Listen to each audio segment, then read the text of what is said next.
Detajet rënditëse janë zbardhur nga dosja hetimore për ngjarjen e rënë të 7 majit në Sarand, ku mbeti i vrarë shtetasi Recep Ismaili. Sipas dokumenteve të prokurorisë, gjithçka nisi nga një konflikt banal për motive ekonomike, i cili degeneroi në një përplasje të përgjakshme me armë dhe mjete të forta. Në dëshmitë e tyre, parahetuesve dy protagonistët, Viktor Ruçi dhe Konstantin Vogli, kanë treguar se shkak i sherrit ishte paga e bashortës së Ruçit, e cila kishte punuar në restorantin e nipit të saj në zonën e Krorëzit.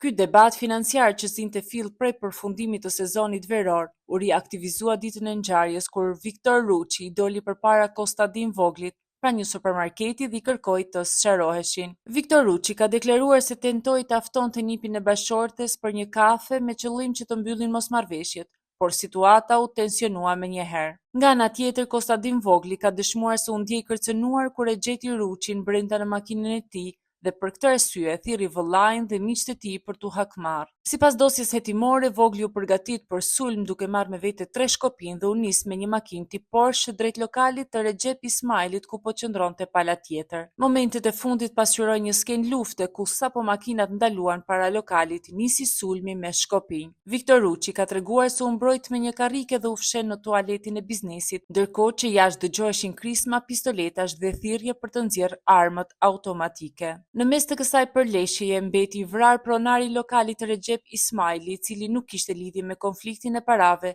por u gjente në vijën e parë të zjarrit. Vet Konstantin Vogli mbeti i plagosur në këmbë, ndërsa sot të dyja palët akuzojnë njëra tjetrën për nisjen e dhunës që i mori jetën një personi të pafajshëm dhe tronditi mbar opinionin publik në Sarand.